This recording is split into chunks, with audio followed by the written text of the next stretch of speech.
Saudações marujos, aqui fala o comandante Major of Stone, sejam bem-vindos ao convés do nosso canal. Nesse último mês nós completamos 2 anos desde a criação desse canal e alcançamos a marca dos 200 vídeos na semana passada.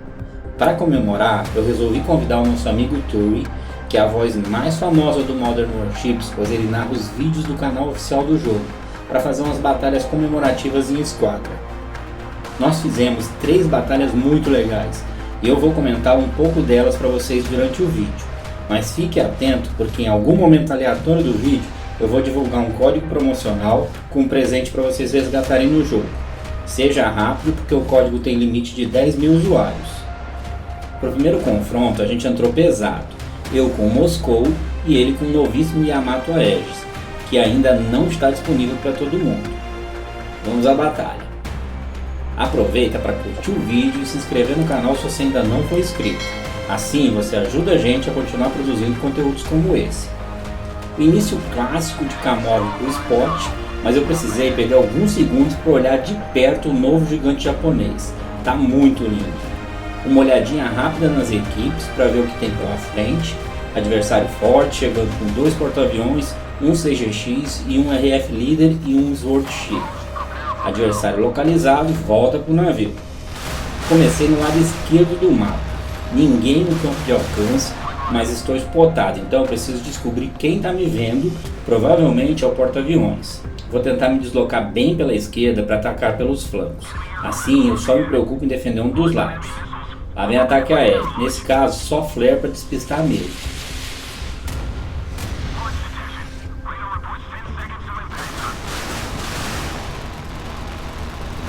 Saí no lucro com o mínimo de dano.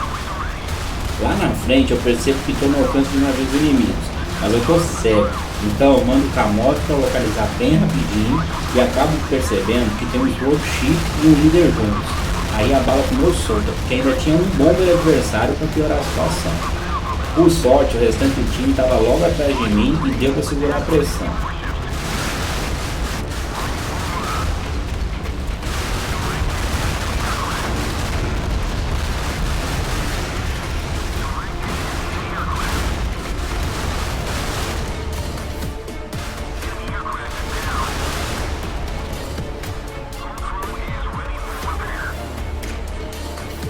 Alguns segundos de calmaria e lá vou eu na tentativa de alcançar o RF Leader, porque eu já perdi o meu helicóptero. No meio da travessia o céu já começa a ficar vermelho, mais flare para segurar os mísseis e o Gerald Ford aparece no visual. Eu lanço tudo que eu tenho para cima dele, mas não posso ficar parado porque tem um CGX e um Sword Shield do lado direito, então eu preciso atravessar logo e mudar o foco do CGX. Quando meu time está bem junto, as defesas se ajudam bastante e sobra um pouco de vida para pegar o que sobrou do RF Leader.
Avanço um pouco para pegar o Storm no spot e fogo nele, mas nesse momento eu cometi um erro que quase me fez voltar nadando para casa.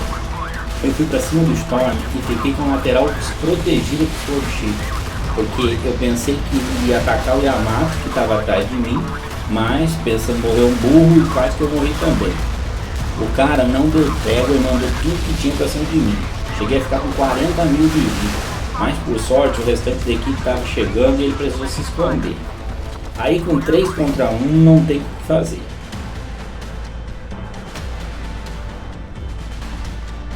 Aproveitei para dar mais uma namorada no Yamato e a Aegis do Turret. Confesso que eu tô doido para estrear o meu. Antes que alguém pergunte, ele ainda não tem preço definido, nem confirmação de data de lançamento.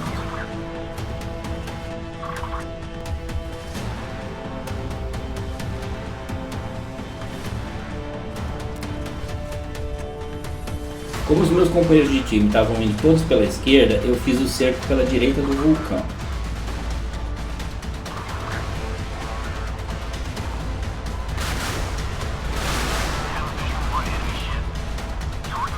A preocupação nessa hora é só não deixar ele pegar distância para você não morrer cego. Mas logo ele apareceu no alcance e aí no mano a mano, no Sword Chip, não consegue segurar um Moscou e é caixão e vela preta pro inimigo.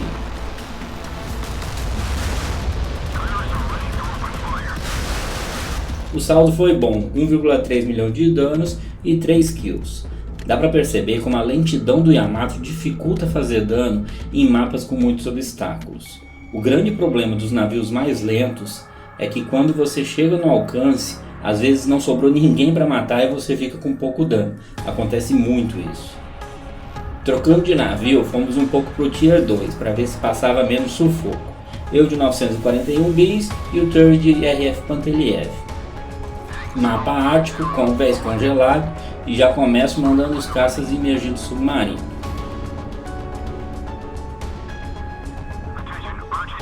Logo no meu primeiro ataque já dá para perceber o vício de jogar sempre com a mesma aeronave.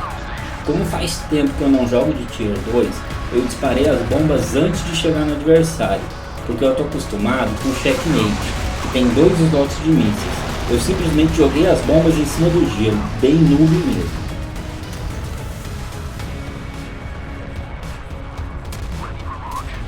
O F2 morreu rápido, eu volto para o submarino para ganhar posição enquanto carrego os caças novamente. Esse submarino é muito divertido de usar. Embora no mano a mano ele perde para qualquer outro submarino do jogo, mas é muito legal ter essa diversidade de opções para atacar.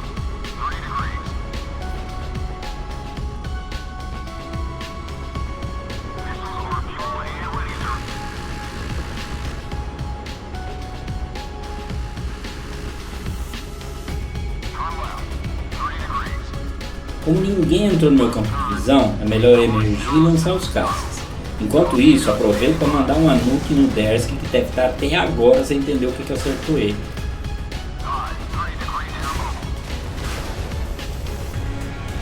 Pro azar do cara, os meus caças ainda estão bem na linha dele. Mais uma vez, joguei as bombas no nada, puro vício. Pessoal, não é que eu não saiba usar as bombas. É que no checkmate tem um míssil nesse slot e a memória motriz já aperta o botão sem pensar, mas deu tempo para fazer a volta e tirar quase todo o HP dele. Aproveito para reabastecer as aeronaves, sim, dá para reabastecer com o submarino abaixo d'água. Eu acho isso errado, mas não é um navio muito encontrado em batalha mesmo, então ninguém reclama. Na volta dei uma leve espiada e vi que o HP do Turret estava cheio, então não me preocupei com ele. Hora de infernizar o Kurama. Dessa vez eu não joguei as bombas fora. Até jumento aprende, quem dirá eu, né? Mas perdi o tempo da passada e precisei segurar para não desperdiçar. Uma breve olhada no painel e eu vi que meu submarino estava sob ataque. Então abandonei os caças para voltar para o navio.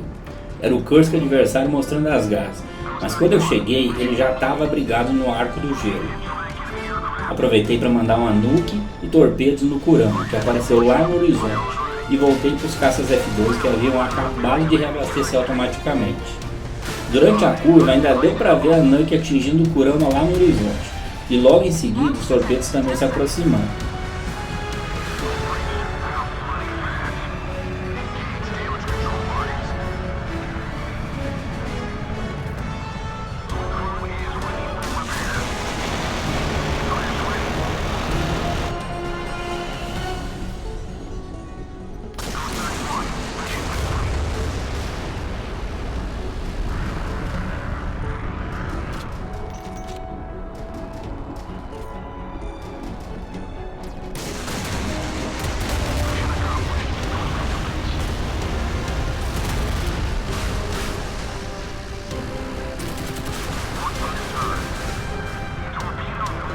Eu ainda precisei de 3 passadas para conseguir derrubar o Kurama e dava para ver o Turing um pouco mais acima no mapa, ainda de HP cheio. Na volta, o objetivo era só fazer o spot do porta-aviões, porque um KCF-2 não tem muita chance contra as defesas do Shandong. Alvo localizado, volto para o submarino, que já estava sob ataque dos lança-granadas do gigante chinês. A Nuke é um míssil muito legal no Tier 2, mas ele é muito fraco contra defesas, é difícil chegar no alvo.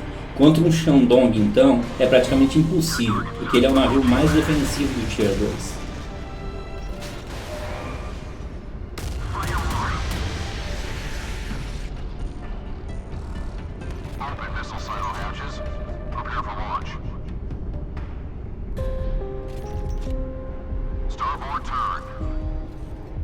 O 941 bis também é muito lento, então é melhor emergir e lançar os caças para tentar concluir o trabalho.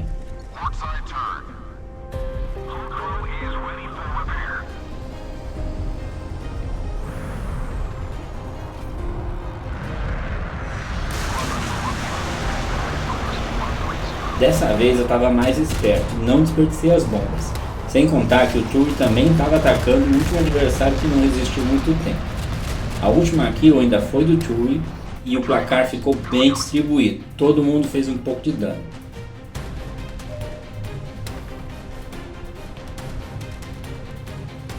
Como o melhor sempre fica para o final, resolvemos voltar para o Tier 3 com os navios menos exclusivos. Eu com o DDG-X, que é um dos meus favoritos, e o Turret Storm.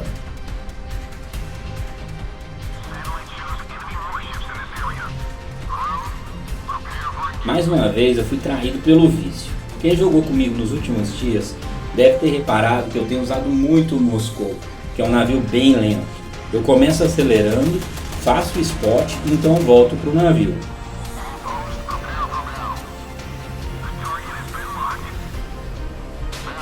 Mas como o DDG-X é um navio muito mais rápido que o Moscou, quando eu voltei, meu navio já estava no meio do mapa e com a metade do HP. Como eu não sou de recuar, dei meia volta e avancei para trás a toda velocidade.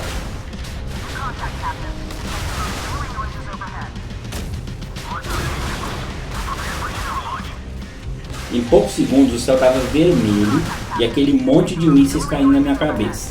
Aquele submarino 096 que tira míssil e torpedo até do telescópio, até o Sword Ship do outro lado do mapa, mandando lança-granada por cima da geleira, não me deram paz um segundo.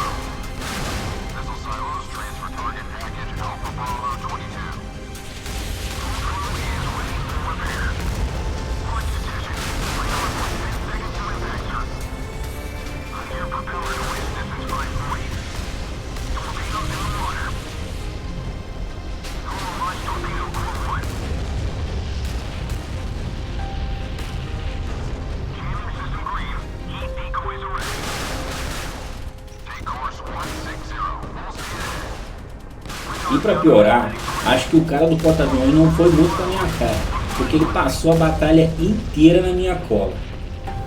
Tudo que eu precisava era respirar e me reorganizar, sair da pressão para poder atacar, porque até agora eu só estava me defendendo para compensar meu erro de início da batalha. Eu acho que jogar com o Turing me deixou nervoso.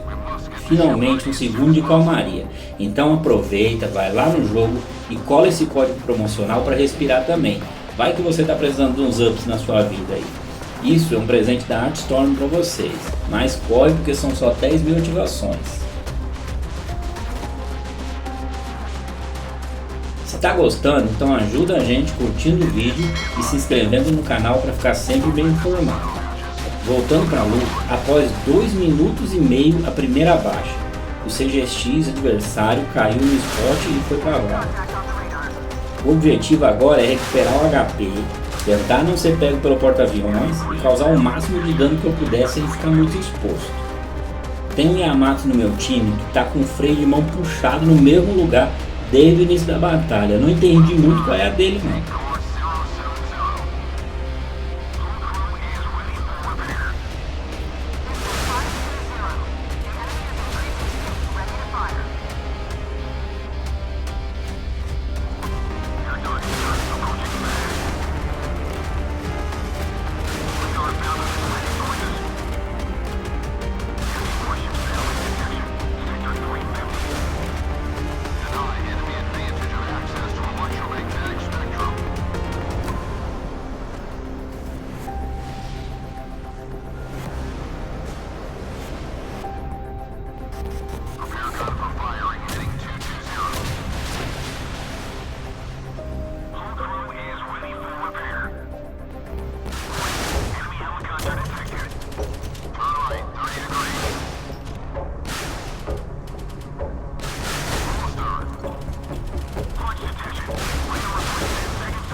Jogar no Ártico de DDGX é sempre circular, tentando separar o inimigo até conseguir pegar um de cada vez.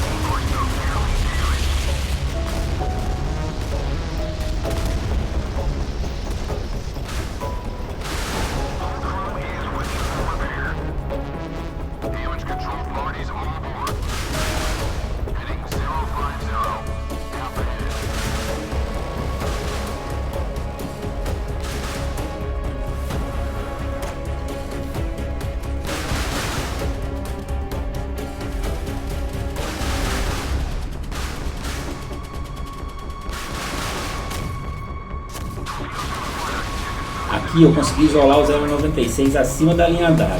Primeira leva de mísseis para gastar flare e a segunda para derrubar HP. Aí ficou fácil para os torpedos terminarem o serviço e botar ele para conversar com o Poseidon. Continuando no trabalho de fustigar, tirar HP de pouco em pouco até que alguém se expõe. O adversário já mostrou que não é besta, porque também está jogando bem protegido, usando bem o mapa.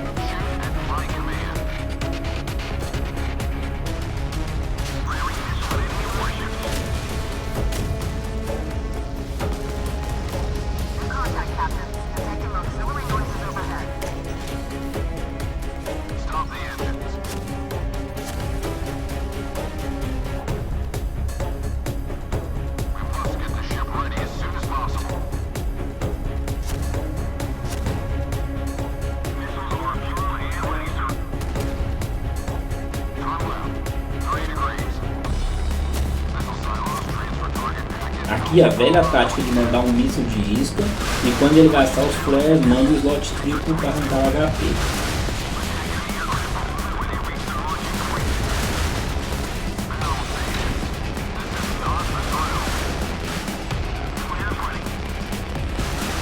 Logo na frente tinha uma 055, que era a antiga Reniari, que tem muito HP e muito poder de fogo. Não dá para bater de frente na queda de braço, precisa ter cautela. Ele também foi esperto e se abrigou rápido.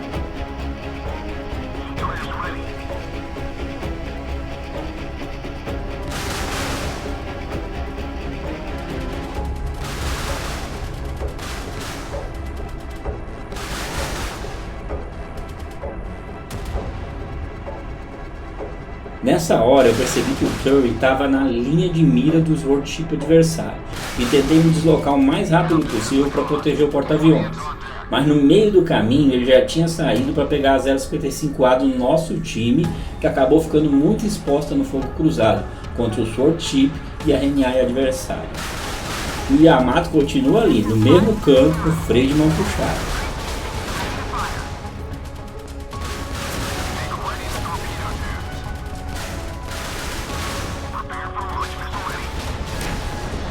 Eu aproveitei o corredor livre para finalizar a Reniai, que acabou morrendo com 4 vezes na cabeça.